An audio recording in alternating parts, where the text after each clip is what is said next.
X99 news కి స్వాగతం. Bulletin లో హెడ్లైన్స్ చూద్దాం. నిరుద్యోగులకు న్యాయం జరిగే వరకు వారికి అండగా ఉండి బీజేవైఎం పోరాటాలను కొనసాగిస్తుంది. పెరిగిన బంగారం, తగ్గిన వెండి ధరలు.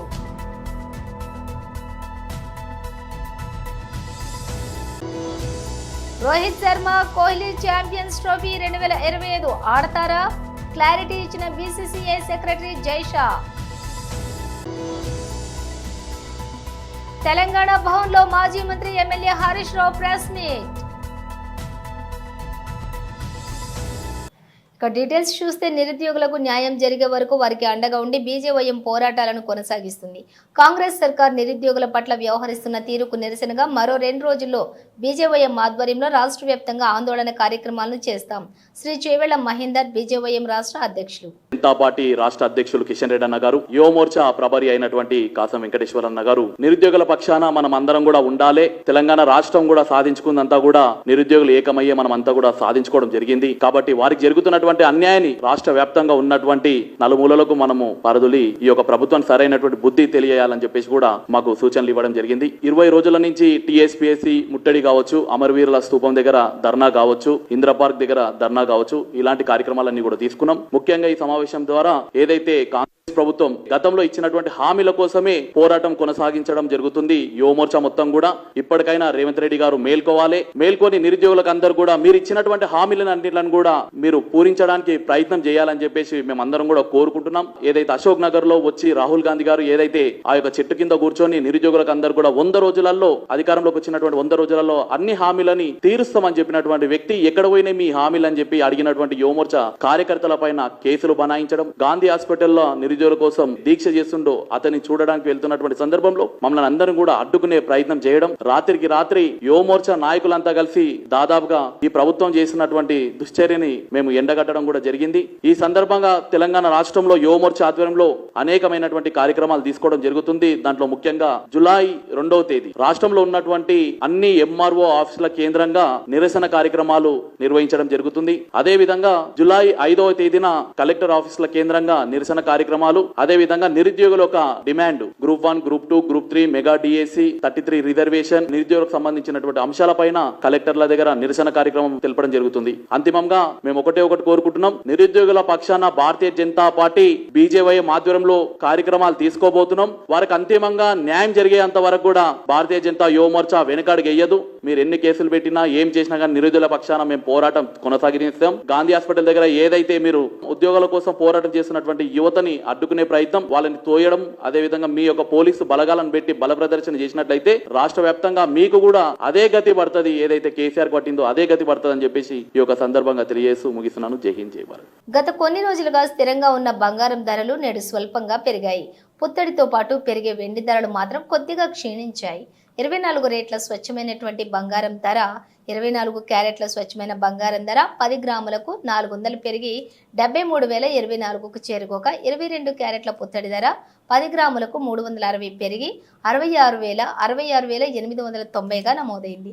అదే సమయంలోని వెండి ధర కిలోకు 370 తగ్గి 87,890 వద్ద స్థిరపడింది. ఇక దేశ రాజధాని ఢిల్లీలో స్వచ్ఛమైన బంగారం ధర 10 గ్రాములకు నేడు 73,024 ఉండగా వెండి ధర 87,890గా రికార్డ్ అయింది. చెన్నైలో బంగారం, వెండి ధరలు వరుసగా చూసుకున్నట్లయితే 73,096, 87,980గా ఉండగా ముంబైలో 73,311, 87,890గా ఉన్నాయి. కోల్కతాలోనే 73,743, 87,890గా నమోదయ్యాయి. హైదరాబాద్లోని 24 క్యారెట్ల బంగారం 10 గ్రాముల ధర నేడు 72,380 ఉండగా వెండి ధర కిలో 95,500గా ఉంది. ఈ ధరను ఈ వార్త రాసే సమయానికి మాత్రమే. కొనుగోలు చేసిన సమయంలో మాత్రం కొంత హెచ్చుతగ్గులు ఉండే అవకాశాలు ఉంటాయి. కొనుగోలు చేయడానికి ముందు ధరలు విచారించుకోవాల్సి కూడా ఉంటుంది. T20 వరల్డ్ కప్ 2024 గెలిచిన వెంటనే సీనియర్ ప్లేయర్లైన విరాట్ కోహ్లీ, రోహిత్ శర్మ ఇద్దరు టీ20 ఫార్మాట్ కెరీర్కు వీడ్కోలు పలికారు. ఆ మరుసటి రోజే స్టార్ ఆల్రౌండర్ రవీందర్ జడేజా కూడా పొట్టి ఫార్మాట్కు రిటైర్మెంట్ పలికాడు. భారత క్రికెట్ పరివర్తన దశలో ఉందని, యువతరానికి అవకాశం ఇవ్వాల్సిన సమయం వచ్చిందని చెబుతూనే ఈ ముగ్గురు వన్డే టెస్ట్ ఫార్మాట్లో కొనసాగుతామని చెప్పారు. మరి పాకిస్తాన్ వేదికగా 2025లో జరగనున్న ఛాంపియన్షిప్ ట్రోఫీలోని విరాట్ కోహ్లీ, రోహిత్ శర్మ ఆడతారా అనే సందేహాలపై బీసీసీఐ సెక్రటరీ జైషా స్పందించారు.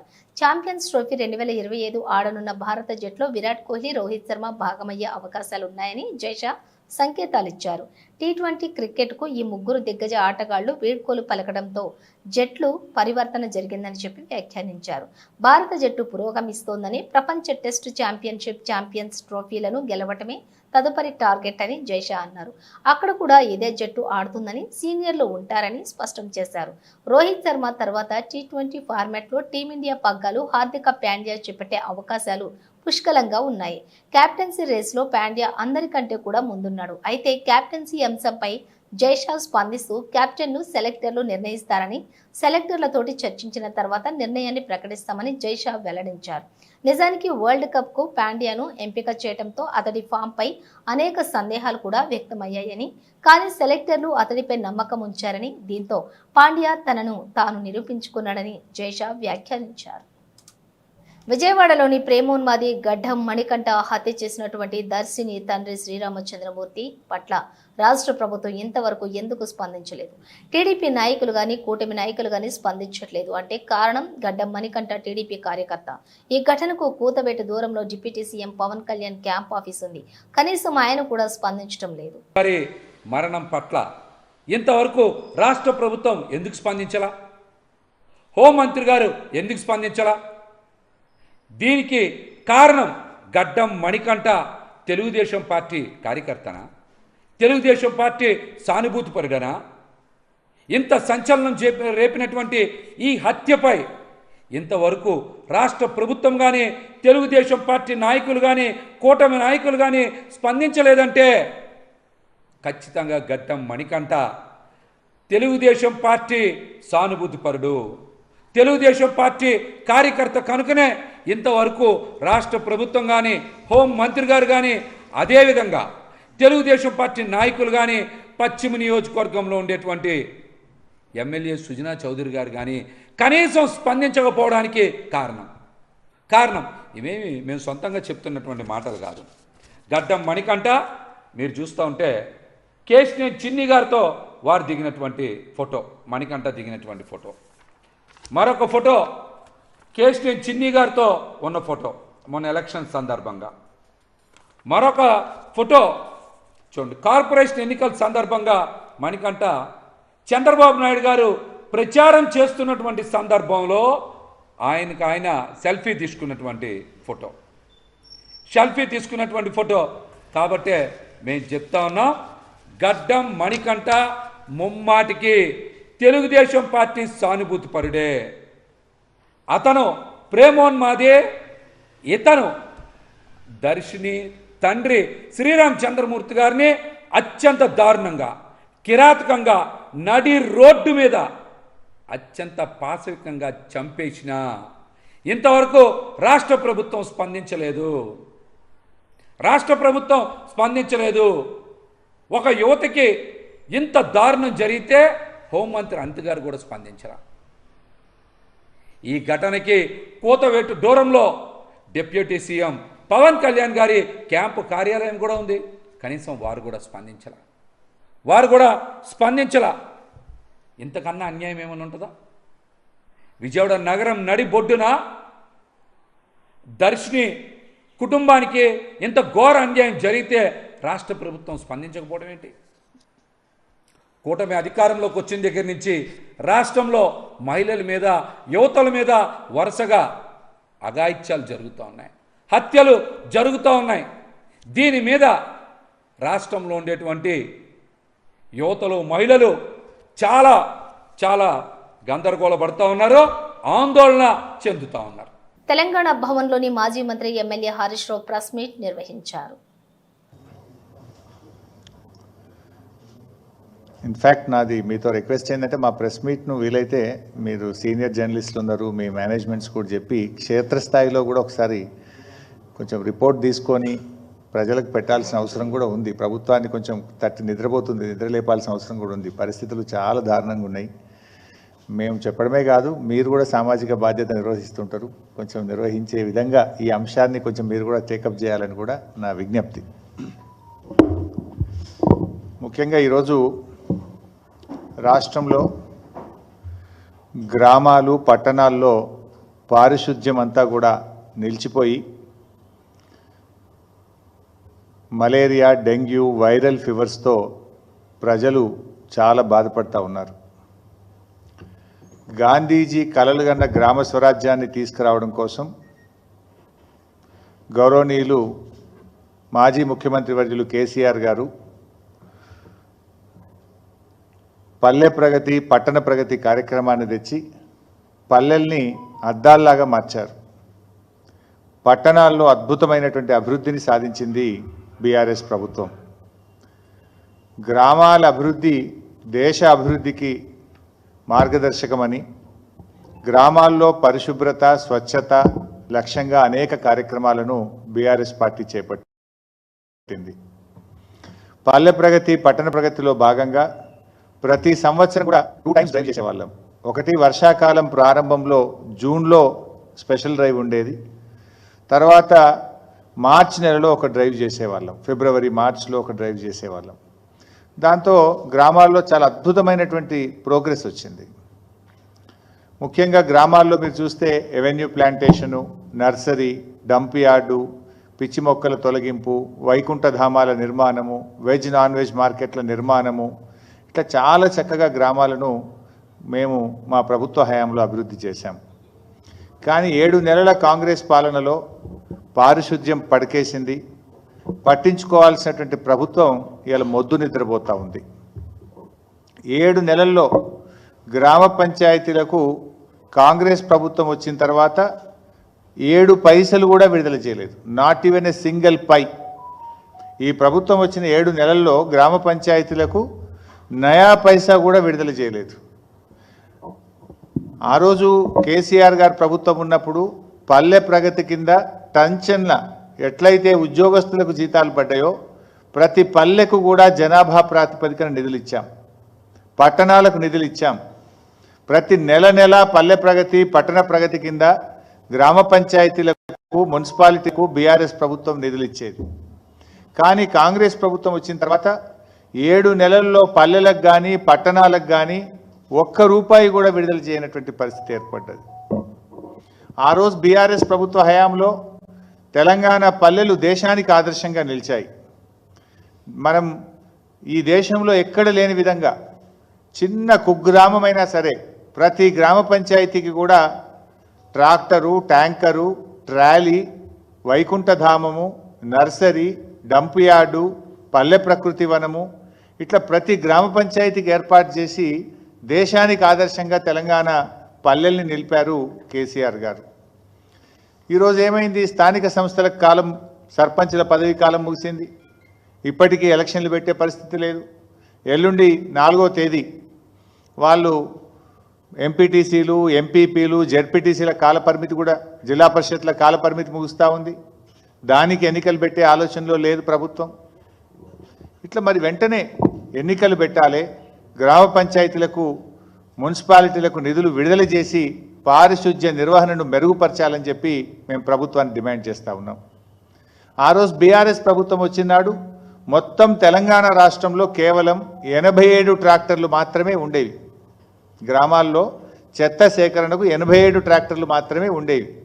కానీ ఈరోజు 12,769 గ్రామాలకు 12,769 ట్రాక్టర్లను సమకూర్చి చరిత్ర సృష్టించింది బీఆర్ఎస్ ప్రభుత్వం.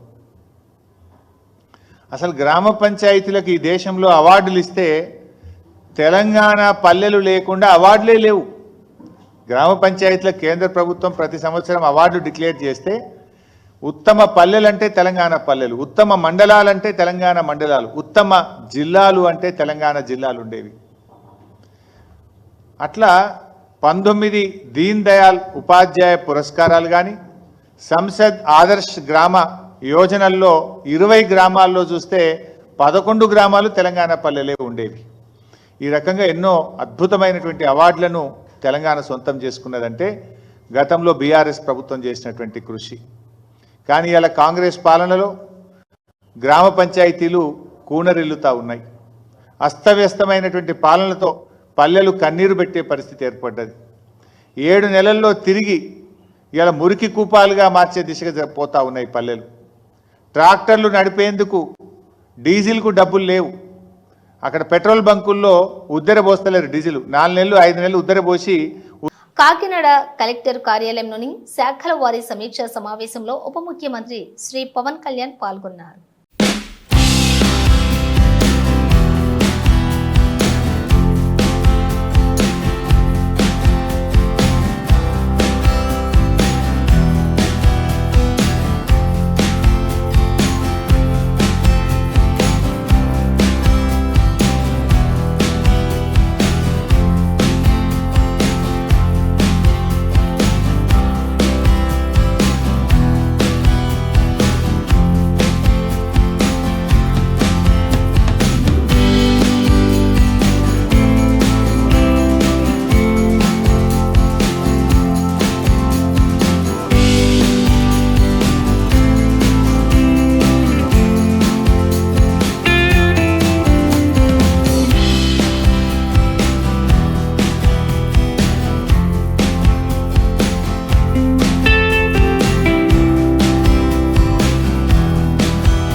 రంగారెడ్డి జిల్లా ఇబ్రహీంపట్నం మండలం చెర్లపటేల్గూడ, తూర్కగూడ, కప్పాహపహాడ్ గ్రామాలలోని అభివృద్ధి పనులను ప్రారంభించినటువంటి ఇబ్రహీంపట్నం ఎమ్మెల్యే మల్రెడ్డి రంగారెడ్డి.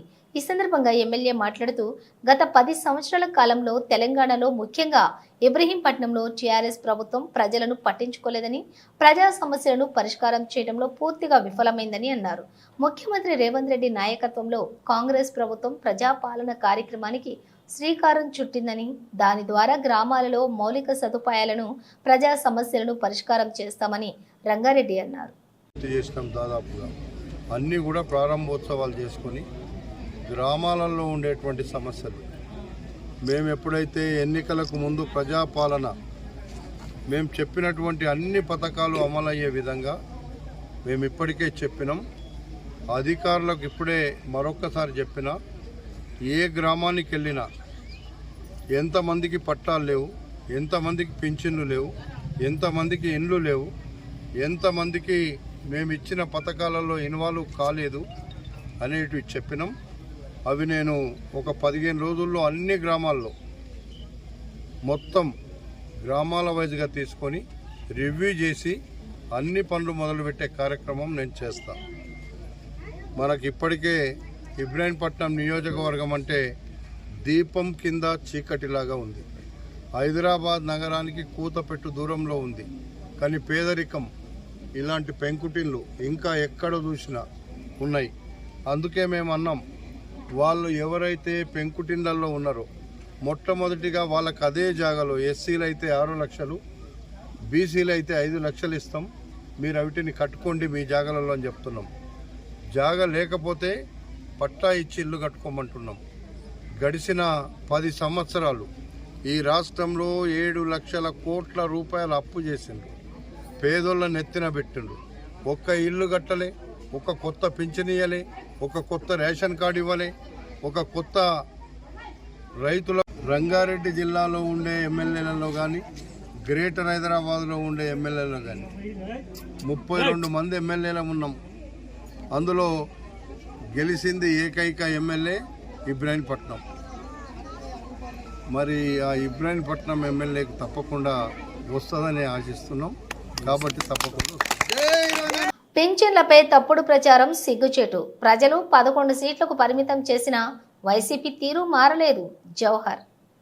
పెన్షన్ల పంపిణీ ఒక విధంగా మనం చూస్తే, ఇంకో విధంగా పెన్షన్లు ఏ విధంగా పెంచారు, ఎంతమందికి ఇచ్చారు అనేది కూడా ఈరోజు చూస్తూ ఉన్నాం.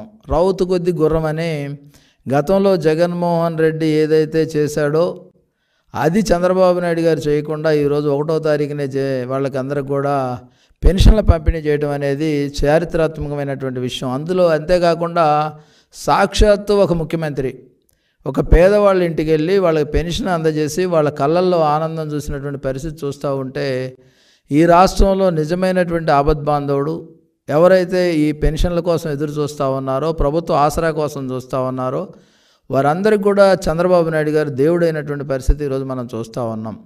పెన్షన్లు అనేది జగన్మోహన్ రెడ్డి 5 సంవత్సరాల్లో 1000 రూపాయలు పెంచడానికి 750 రూపాయలు పెంచి ఆఖరి నెలలోనో 1000 పెంచినటువంటి పరిస్థితి. అదే చంద్రబాబు నాయుడు గారు కేవలం 18 రోజుల్లో 1000 రూపాయలు పెంచినటువంటి పరిస్థితి.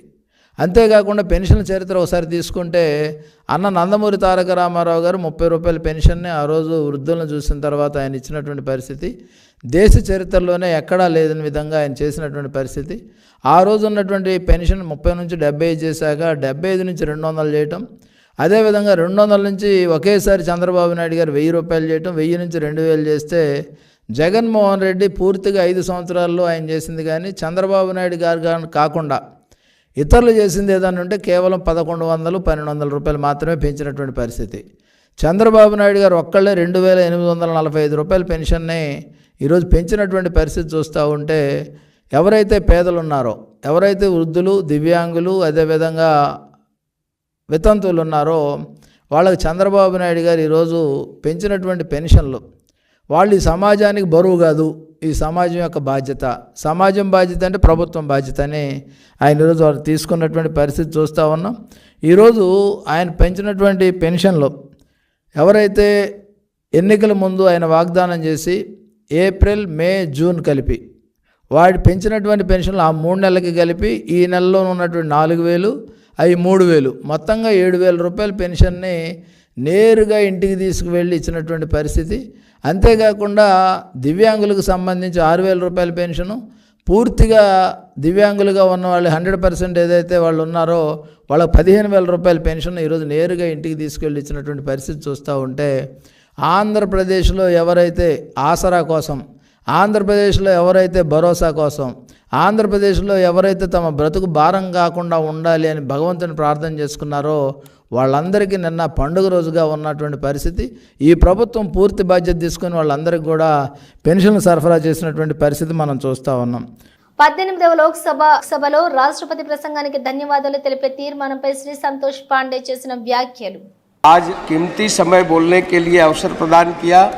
मैं सबसे पहले अपने छत्तीसगढ़ के और उन राजनांदगांव क्षेत्र के समस्त जनता का, मतदाता का भी आभार प्रदर्शन करता हूँ और आप सबके वरिष्ठों के प्रति मैं कृतज्ञ हूँ। आप सबको हृदय से शुभकामना। महोदय, अभी कल से जब से शुरू हुआ रात को 12 बजे तक जो चला, जिस प्रकार से अभी अखिलेश जी बोल रहे थे और कल जब शुरुआत हुई तो नेता प्रतिपक्ष राहुल गांधी जी ने जिस प्रकार की बातें की, आज जब अखिलेश जी ने एक शेरो शायरी से और गज़ल की पंक्तियों से शुरुआत की तो मैं भी ये बता दूं कि अखिलेश जी, जरा सा कुदरत ने क्या नवाजा, जरा सा कुदरत ने क्या नवाजा, आके बैठे हो फलसफे में, तुम्हारा लहजा बता रहा है तुम्हारी दौलत नई नई है। और जितने भी यहाँ बहुत लोग बैठे हैं ये सब उसी प्रकार की बात कर रहे हैं। आदरणीय अध्यक्ष महोदय, मैं बताना चाहूँगा, माननीय नेता प्रतिपक्ष कल राहुल गांधी जी बार बार भगवान शंकर का फोटो दिखा रहे थे। वो भगवान भोलेनाथ है, भगवान शंकर है, ये आपकी फितरत में है। आपने छत्तीसगढ़ में, मैं नाम नहीं लूंगा, आपके पूर्व मुख्यमंत्री का जो निपटा दिए छत्तीसगढ़ को, और वो आकर के लोकसभा में भी निपट गए।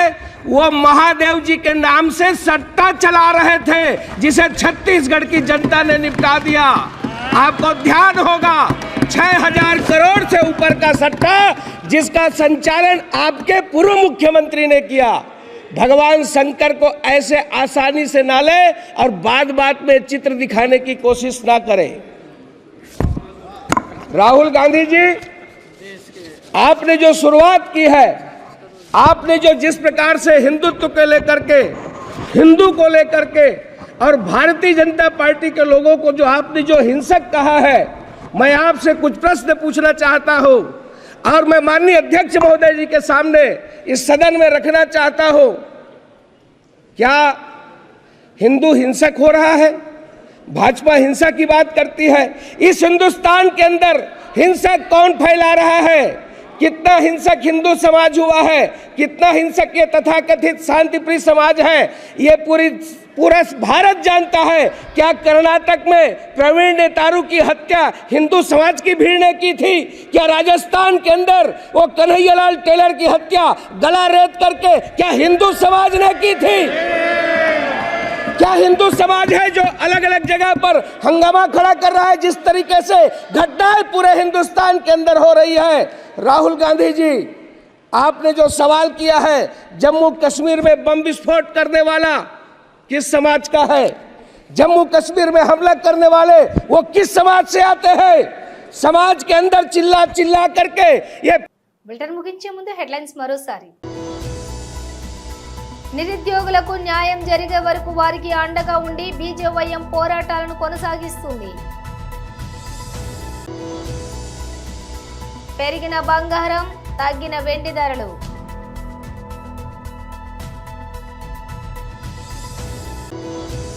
రోహిత్ శర్మ, కోహ్లీ ఛాంపియన్స్ ట్రోఫీ 2025 ఆడతారా? క్లారిటీ ఇచ్చిన బీసీసీఐ సెక్రటరీ జైషా. తెలంగాణ భవన్లో మాజీ మంత్రి MLA Harish Rao press meet.